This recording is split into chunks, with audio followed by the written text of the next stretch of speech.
What do Spurs, Man United, and Aston Villa have in common? Well, last season, none of those three teams feature in the best five attacks. Yeah, that's right. Let's have a look at who does. Welcome to the Gianni Batici YouTube show. Hope you guys are well. Guys, the stats in today's show might make you rethink and reconsider some of your picks. We are going to be looking at the five best teams in attack last season, and we're going to judge them. We're going to rank them in goals. We're going to rank them for expected goals, and we're going to rank them for their big chance total. Then we're going to give them an overall rank. So we've given you teams that didn't feature last season. I think many of you are going to be, you're going to know who ranks at number one here. They're actually equal first, and that is Man City. Guys, if you're enjoying today's show, please do hit those buttons, like and subscribe to the channel if you're new around here. Yeah, Man City, they scored the most goals, 96. No surprises there. They actually had the highest goals, but they didn't have the highest expected goals. They came in second at 82.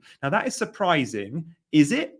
Probably not, because Man City are a team full of elite finishers, and they had loads of guys that scored goals from distance last year. Foden, De Bruyne, Gvardiol. These shots from distance, Rodri, they're low XG chances. So, of course, they outperformed their XG. Is that sustainable long term? Probably is with Man City, because they're absolutely class. They did, however, this is a surprising one, only create the third most chances. Bit surprising there. We'll see who comes out on top in just a second. So, look, Man City, I think it's crazy. There's loads of managers out there that are going without Haaland. I understand that. I might too. But they're going without Man City attack completely. Guys, if you're not picking Erling Haaland, for me, you need Phil Foden. You need to cover that Man City attack in some way, shape, or form, because they're that good. So sure, go without Haaland or go without Foden, but have the other, I think. I'm seeing a lot of no Haaland drafts that maybe have Salah and Palmer or Salah and Saka, but no Foden. Spend the money, guys. He's 5.5 million cheaper, by the way, than Haaland, Phil Foden. You should be able to accommodate him if you're not going Erling. So look, Man City are at number one, and let's just look at some of Haaland's numbers, by the way. If you're going without Haaland, just know what you're getting yourself in for. We all know he's the best, one of the best strikers in world football, the best in the league. He averages a goal a game, no matter what team he's playing for or in what league. At Dortmund, 0.97 a game. At City, 0.92 a game. In the Champions League, over both those teams, over a goal a game. For Norway, well, he doesn't have a huge amount of creativity behind him other than Odegaard. 0.94 goals per game. Wherever he plays, he scores goals. Do the maths. If he gets the games this year, he's going to score the goals. Of course he is. So look, Man City, no surprises, are at number one. They're actually joint first, which might surprise a few, because they're joint first with Liverpool. Yeah, that's right. Like Liverpool were amazing last year under Klopp in terms of underlying numbers. They had more XG than any other team. They almost achieved 90, 89.37 expected goals. And they underachieved a little bit. They missed too many big chances. Hello, Darwin. 86 goals, which ranked them third, but they did create more chances than Man City. So they rank at equal first. Liverpool are an elite attack. Now, Liverpool have gone through a lot of change, not in players really this summer, but definitely in manager. They have gone in Arne Slot for a guy with similar style to Jurgen Klopp, so we expect them to hit the ground running. We expect them to be similar, but it's asking a lot. When new managers come over to the Premier League, you can't expect them to be top tier straight away. Even if Arne Slot's going to be amazing, it could take him time. It took Jurgen Klopp time. Pep Guardiola didn't win the league in his first season. It took him time. We can't expect Liverpool to be completely rock and roll football. I still, though, because of their fixtures, fancy them to score a lot of goals and win a lot of games early on. So Liverpool attack is still absolutely needed for me. But look, let's just err on the side of caution in terms of how much we commit or the expectation we have, knowing the likes of Arne Slot have come up against or been compared to the likes of Ten Hag, who smashed it in the Eredivisie, just like Slot. Slot has a 61.8% win ratio. Ten Hag at a 63% win ratio. But Ten Hag hasn't exactly impressed since he's been here. So just err on the side of caution. Not every best thing from Europe comes to the Premier League and does well.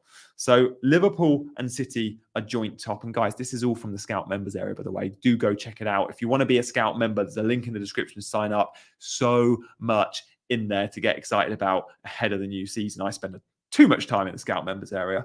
So look, Man City, Liverpool 1 and 2. We've said who's not in, right? We've said Spurs aren't going to be in. We've said United and Villa aren't. So let's see who the best attacks are outside of the two obvious. Well, Newcastle. I bet you didn't think they would be third, did you? You were thinking Arsenal. Newcastle were the third best attack in the team in the league from last season, guys. They created more big chances than anyone. 134 big chances. Now, actually, their XG wasn't super high. They were fourth, and they were fourth for goals. But what we know this Liverpool team does is they accumulate big chances. They might not have a huge bundle of small chances, but when they do create them, there's more chance they will be big ones. And because of that, Anthony Gordon and Isak are phenomenal value. When you're buying a Liverpool Man City top guaranteed scorer of points, you've got to spend big money on Haaland or Salah or Foden or whoever. At Newcastle, you get their best player for 8.5 and their second best player for 7.5. It feels like a bit of a bargain, especially when you see the fixtures. We're going to see the fixtures of all these teams in just a sec, so stay tuned for that. And guys, please do hit those buttons. If you already like the show, thank you. But if not, hit the button. But also, guys, if you're not already subscribed to the Gianni Teacher YouTube show, there's so much to get excited about pre-season. I've got awesome plans on this channel, and I don't want you to miss out on those vids. So please do subscribe with that notification bell. So Newcastle and Liverpool, yeah, Newcastle top tier. Let's hope Eddie Howe stays though, right? Because if Eddie Howe goes, I think these numbers probably, we can't really read as much into them, but I'm sure he'll be around for the start of the season. Let's back that Newcastle attack. At the moment, I'm still looking at going big on Newcastle attack. Yeah, 0.91 goals per game, XGI per 90 for Isak. Only Haaland has a better XGI. Only Haaland is a better XGI than Isak. João Pedro, by the way, also very impressive there. So the top three we know about. Who's in at number 4? You probably guessed this one in Arsenal. But you might be a little surprised to see Arsenal way down in 5th for big chances. They don't create that many. I mean, 113 big chances over a season is not bad at all, is it? They scored 91 goals, though, and they massively overachieved their XG. So while we're talking about teams, you know, like Liverpool, who are underachieving their XG, well, Arsenal were massively overachieving. Huge. They only accumulated 77 expected goals, and they scored 91. Wow, there's some elite finishes in that team. And when we look back again at last season at, say, the Saka goals or the Odegaard goals, again, a lot of curlers from distance, low XG shots they're converting. And they're a team full of good finishers. I include Martinelli and Havertz on his day in that category too. Even Declan Rice is now popping up with goals. They will be an elite attack again once more. And when we look at the Arsenal team, of course, all eyes go on Saka. I happen to think he's a bit expensive at 10. Odegaard 8.5. If Martinelli does get game time and he does become a starter again, and I've no doubt he will get that spot off Trossard and off Jesus when he plays wide, Martinelli is 7 million, guys. There's value to be had there.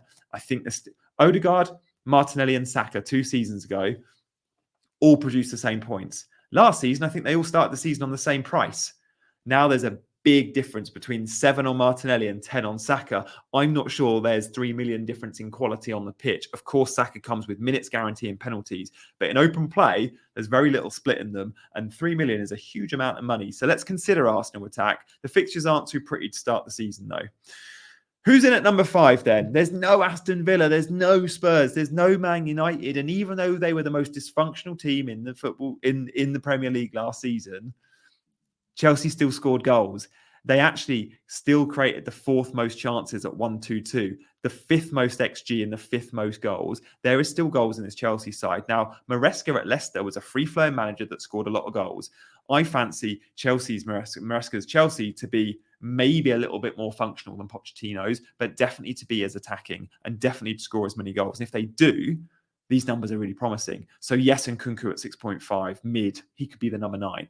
Yes, Palmer at 10.5 is still, I think, could be fine in terms of value. I did expect him to be less, but the numbers here are really good to state a case for Chelsea attackers. And if we know the 11, if we think a Sterling or a Madueke or a Mudryk is nailed, could get really good value out of these guys. Really, really good value out of these guys. So look, they are the top 5. And when I look at them all, I want to cover them all. I want at least one Man City attacker that's called Erling Haaland or Phil Foden. I want at least Mo Salah, and maybe another Liverpool asset. I probably want double Newcastle attack. I want Arsenal, and I can't squeeze them in early, but maybe I find a way. Chelsea, I've definitely got a cover too, because you can get Nkunku at 6.5 million, who could make a mockery of the price points in the game. But how do these 5 teams stack up in terms of fixtures? Well, let's have a look, shall we? So when we look at the fixture ticker for these 5 teams and we set it to attack. So this isn't a fixture difficulty rating by the colours on normal difficulty rating, which takes into account attack and defence. This is filtered by attack, something else you can do on the Scout members area. So by attack, still a sea of blue for Arsenal. I know Man City's a hard game, but like Tottenham, for example, is a tough fixture. But for attack, it's not a tough fixture. They'll still score goals. Chelsea, they've only got 2 reds in Man City and Liverpool. All those other games are good blue fixtures where they'll score goals. Liverpool, the same. No red whatsoever. Man City, only 1 red. Newcastle, only 1 red. Because these are such well-functioning attacks, the difficulty raters don't call games like Spurs away for Arsenal a hard game. Spurs away is still a game where Arsenal score goals. They don't look at, I don't know, Newcastle for Man City and go, that's a game you're not going to score goals in. They go, no, Man City will go and score at St James's Park. So the difficulty ratings as per attack and as per defence are very different. And we only ever see on the FPL site, for example, the average difficulty rating. Filter it by attack, filter it by defence when picking your defenders, and attack when picking your forwards. Guys, there is a mini league code on display, by the way, M7UE05. Apologies, I have not been showing you the right mini league code for the last couple of weeks in my preseason videos. If you've joined it, you've joined the wrong one. Sorry. Please enter this code and join my YouTube mini league. Guys, also hit those buttons, like and subscribe if you're new around here. That'd be appreciated. I want to do, if this show's popular, I'll drop a defenses version of it as well. We'll look at the top 5 defenses from last year, various bits of data. If you like that data approach to my shows, please do let me know in the comments as well. This one's been more data heavy than most, but as always, I want to take all the complex data and simplify it and give you the bits you need to see, because sometimes there can be too much data and a lot of it can be a lot of guff, but a lot of it is useful and we need to filter out what's the useful stuff. If you've enjoyed the show though, guys, do show your love by hitting all the buttons, by dropping a comment, by sharing and all that jazz. Final note from me, you can listen to any of these shows now on podcast. So iTunes, Spotify, the lot, just type in my name and you can get my YouTube content also in pod format if that's more your thing. Guys, finally, thank you for watching and I'll see you next time. Bye-bye.